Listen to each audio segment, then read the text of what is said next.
할렐루야. 3월 25일 목요일 큐티 영상 시작하겠습니다. 오늘 말씀은 누가복음 21장 29절에서 38절까지입니다. 오늘 내용은 또 이틀째 이어서 종말에 대한 그런 그 내용이지요. 예수님께서 종말에 대한 그런 그 내용을 길게 강조해 주셨습니다. 오늘 특별히 비유를 한 가지 더 말씀해 주셨는데 이 비유에 대해서 좀 생각을 더 해봐야 되죠. 21장 29절 예수께서 그들에게 비유를 하나 말씀하셨다. 무화과 나무와 모든 나무를 보아라. 그러면서 무화과 나무의 비유라고 보통 이야기를 합니다. 재미있게도 마태복음과 마가복음은 모두 무화과 나무의 비유를 배워라. 그렇게 이제 이야기를 하셨습니다. 그런데 여기서는 무화과 나무와 모든 나무를 보아라. 그렇게 이제 말씀을 하셨어요. 내용은 그렇습니다. 잎이 돋으면 너희는 스스로 보고서 여름이 벌써 가까운 줄 안다. 이렇게 이제 된 거죠. 그렇잖아요. 우리가 잎이 돋으면 이게 벌써 이제 자꾸 나뭇잎이 무성할수록 여름이 가까운 줄 아는구나. 이제 그런 거죠. 이 예수님의 말씀은 이와 같이 너희도 이런 일이 일어나는 것을 보거든 하나님 나라가 가까운 줄 알아라. 종말에 대해서 여러 가지 징조도 말씀하시고 여러 가지 종말에 대한 가르침을 주셨으니까 이렇게 예수님이 말씀하셨던 징조들이 일어난다면 그러면 하나님 나라가 가까운 줄 알아라. 이제 이렇게 말씀을 하시는 거죠. 이 내용을 어떻게 이제 이해를 할 것인가 하는 그런 그 문제에서 보통 성경에 여러 가지 이런 관점이 있습니다. 성경의 이런 관점 중에 여러분이 세대주의다 이런 말을 하나 이렇게 배워두면 좋죠. dispensationalism 이렇게 보통 얘기하죠. dispensationalism 이렇게 얘기하는데 이 세대주의 관점을 조금 더 하나 이렇게 여러분들이 알고 있어야 됩니다. 최근에 와서 세대주의는 성경을 보는 그런 입장 가운데서 좀 탁월한 그런 능력을 보여왔습니다. 그래서 많은 사람들에게 어필이 되었죠.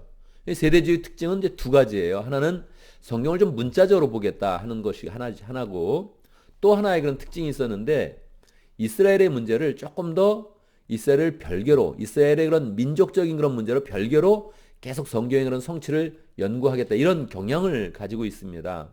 그래서 이 세대주의는 이런 경향을 볼 때 이 무화과 나무는 반드시 이스라엘이다 그렇게 이야기를 한 거예요. 그래서 이제 그럼 이스라엘이면 어떻게 되냐? 잎이 돋으면 하는 그런 부분을 이스라엘의 독립으로 본 것입니다. 이스라엘이 언제 독립했습니까? 한국의 독립과 똑같은 그런 연도죠. 1948년입니다. 그래서 이 하나님 나라가 임하는 것을 마지막 종말로 이렇게 딱 본 거예요. 그러면 어떻게 됩니까? 1948년을 이스라엘의 독립으로 보고 잎이 돋아나는 것으로 보고 그리고 여름이 오면서 하나님 나라가 가까워온다는 것을 연도적으로 계산한 거예요. 그러니까 세대주의의 특징은 연도를 계산하거든요. 세대주의라는 것이 사실 영어의 그런 내용을 볼 때 분배, 조직 이런 뜻을 가지고 있습니다. 성경의 그런 시대를 7세대로 나누어서 이 세대마다 하나님이 역사하시는 그런 방식이 다르다. 이걸 굉장히 조직적으로 이렇게 신학적인 연구를 했어요. 대부분 경우는 뭐 굉장히 탁월합니다. 탁월해서 한국 사람들도 영향을 굉장히 많이 받았어요. 그런데 이 단점은 세대주의를 자꾸 이렇게 보는 사람들은 자꾸 연대를 계산하다가 결국은 종말에 대한 그런 계산을 자꾸 하는 거예요. 종말이 언제다. 요거를 예수님이 하지 말라고 분명히 말씀하셨는데 이게 마태복음 마가복음 보면 요 안에 또 이렇게 있거든요. 요 날짜에 대해서는 너희들이 아무도 모른다. 심지어는 인자도 모른다. 그런 얘기까지 있단 말이에요. 천사도 모르고 인자도 모른다. 그러니까 이걸 그냥 말씀대로 따랐으면 종말은 놔둬야 되거든요. 근데 대부분의 이단들이 이제 종말을 연구하면서 나타나게 되는데 이 자꾸 알고 싶은 거예요. 언제쯤이다는 것을 알고 싶었던 거예요. 왜냐면 주님이 징조라는 걸 줬으니까. 그래서 세대주의는 그냥 이 무화과 나무가 이스라엘이다 이렇게 정의를 해버렸어요. 그리고서 이제 잎이 돋는 것을 이스라엘 독립이다 보고서 세대를 계산한 겁니다. 그래서 한 세대가 몇 년입니까? 30년이죠. 1948년에서 30년을 더해가지고 1978년에 아마 그때쯤에 종말이 오나 보다 이렇게 생각을 했던 거예요. 안 왔죠. 그죠? 그럼 어떻게 하겠어요? 그럼 세대를 늘리는 거죠. 50년을 늘려보자. 1998년 이때쯤에가 아마 마지막인가 보다. 또 세대주의니까 이 세대를 잘라놨잖아요. 7개로 잘라놨잖아요. 그러니까 4000년 구약 4,000년, 신약 2,000년, 6,000년 해가지고 막 자르다가 보니까 야 2,000년이 이게 딱 6,000년으로 끊어지면서 7,000년째 천년왕국이 시작되는 거예요. 이렇게 생각한 거예요. 그래서 1998년 또는 1999년쯤에 이게 이 세상에 이런 역사가 맞춰지면서 천년왕국이 시작될 것이다. 그렇게 이야기를 했죠. 이게 뭐 그냥 한번 얘기한 게 아니고 뭐 책도 내고 하면서 굉장히 센세이션을 일으켰어요. 그래서 한국에도 보면 2000년을 맞이하면서 뭐 종말에 대한 그런 책들이 막 팔리고 하는 것들이 다 이 세대주의에서 나온 거죠. 이 강점과 단점이 같이 있단 말이에요. 강점은 성경을 문자적으로 봤는데 그 문자적으로 보면서 연구한 그 연구의 깊이가 굉장히 깊었어요. 그래서 굉장히 사람들에게 호소력이 있었어요. 한국 사람들은 이 성경을 또 문자적으로 보려는 그런 경향이 있으니까 문자적으로 봤는데 거기에 많은 도식이 있었단 말이에요. 마지막 종말은 어떻게 날 것이다. 몇 년도에는 뭐가 나오고 몇 년도에는 뭐가 나오고 몇 년도에 뭐가 있었고 이렇게 막 연구를 하니까 굉장히 많은 사람들이 뭐 영향을 받게 됐죠. 저도 뭐 책을 또 많이 읽었고요. 그에 대한 책을 많이 읽었고 와 정말 그 굉장하구나 하면서 저도 뭐 감동을 한 적이 많이 있었고요. 뭐 건전한 책들도 굉장히 많이 있습니다. 저도 대학 시절에 어빙 젠센 시리즈 이거 뭐 66권을 거의 다 공부했는데 거기도 보면 어빙 젠센이 이제 세대주의의 그런 관점을 가지고 계속 성경 공부 교재를 진행을 하고 있지요. 결국은 우리가 보면 78년도 아니었고 또 1998년도 아니었단 말이에요. 그러니까 이걸 세대주의적으로 이렇게 보는 게 이게 맹점이에요. 성경은 한번 얘기하다가 틀리면 너무 치명적이거든요. 치명적이니까 조금 더 건전한 그런 성경 해석 방식이 무엇이냐 이걸 늘 생각을 해야 되죠. 그래서 우리가 가장 정통주의다 이렇게 생각했을 때 어거스틴과 칼빈 신학자를 항상 늘 연결해서 봐야 되죠. 그러니까 어떤 얘기를 했을 때 어거스틴도 그런 입장을 취했나? 칼빈 선생도 그런 입장의 해석을 했나? 이렇게 한번 더 살펴보는 게 굉장히 중요하죠. 그리고 이제 우리 교회라면 우리 목사님도 그런 생각을 갖고 있나? 한번 살펴보는 것도 굉장히 좋죠.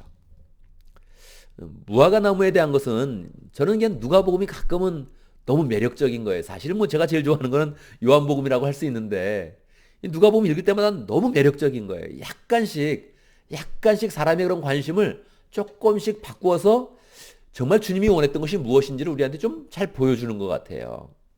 무화과 나무의 비유를 배워라. 이렇게 해서 분명히 예수님 말씀은 그랬던 것 같아요. 예수님께서는 무화과 나무의 비유를 배우라고 말씀하셨던 것 같아요. 그런데 누가는 여기에 하나를 더 집어넣은 거예요. 무화과 나무와 모든 나무를 보아라. 그렇게 바꿔놓은 거예요. 뭡니까? 무화과 나무에 집중하지 말아라. 예수님이 하시는 그런 말씀은 뭐냐면 잎이 나고 그러면서 나무가 무성해지면 여름이 온 줄을 알지 않느냐. 그러니까 이건 예수님이 자연스럽게 이 시기를 말해 주는 것이다. 이 징조가 자연스럽다는 거죠. 마지막 종말이 오나 보다 이런 느낌이 있다면 그럼 마지막이가 이렇게 느껴야지. 이걸 뭐 무화과 나무가 이스라엘이고 이스라엘이 독립을 하면 뭐 그 30년을 더 해가지고 78년 이거는 무리라는 거예요. 이거는 누가 벌써 안 거예요. 야 이거 누가 무화과 나무를 자꾸 이스라엘로 봐가지고 예수님이 하신 말씀을 조금 오버해서 해석할 여지가 있구나 한 거를 안 거죠. 그러니까 무화과 나무에 집중하지 말고 무화과 나무와 모든 나무를 보아라. 이치를 가르쳐 준 거예요. 이치를 가르쳐 준 거예요. 예수님이 징조를 말씀하셨으면 징조를 보면서 야 정말 세상의 마지막이 다가왔구나. 근데 그 징조는 무엇을 향한 것입니까? 세 가지라 그랬어요. 개인의 종말, 시대와 나라의 종말, 그리고 온 세상과 우주의 그런 종말. 그러니까 우주의 종말이 확실히 있을 것입니다. 그런데 사람의 생각보다는 조금 더 뒤로 미뤄졌다는 거예요. 누가는. 그래서 누가는 처음서부터 무화과 나무에 집중하지 말고 그냥 예수님이 일반적으로 지금 그 징조와 하나님 나라를 말씀하시는 것을 알고 사실은 우리가 더 할 일이 있다는 거예요.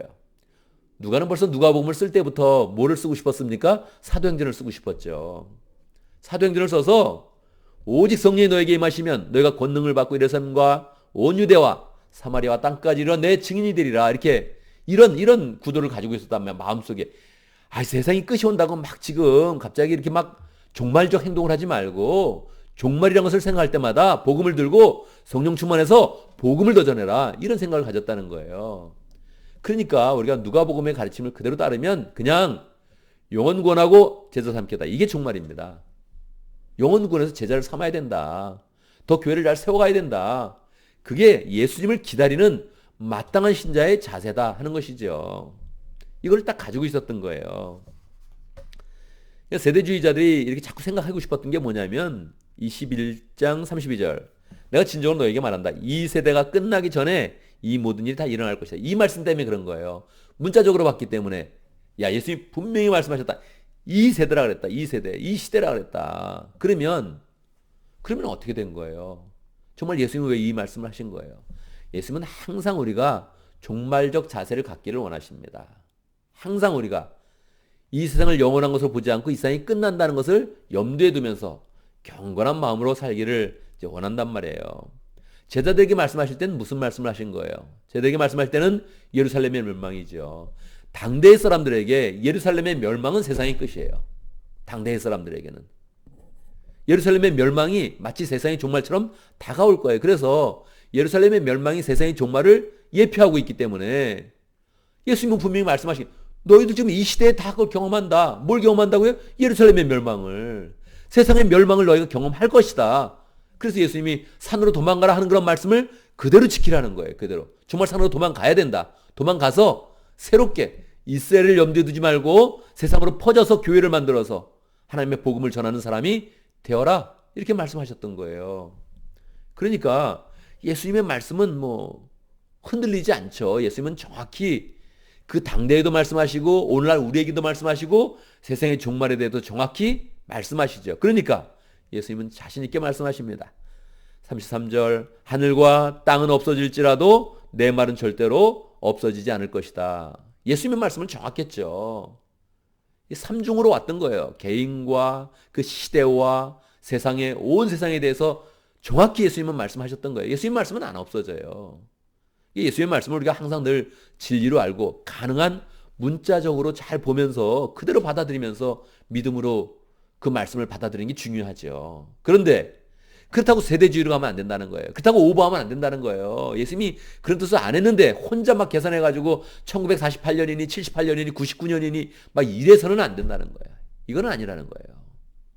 그냥 마음의 경성을 가지고 시대 때마다 역사하신 그 하나님의 은혜 가운데서 계속 영원권하고 제사 삼아서 교회를 세워가서 이 땅 가운데 하나님 나라의 그런 그 모습을 나타내야 되는 거죠. 그래서 내용에 이런 마음으로 내용을 보면 예수님의 그런 그 말씀에 예수님의 정말 본 뜻이 무엇이었는지 정확히 알게 되죠. 3, 4절 너희는 스스로 조심해서 방탕과 술 취함과 세상살이의 걱정으로 너희의 마음이 짓눌리지 않게 하고.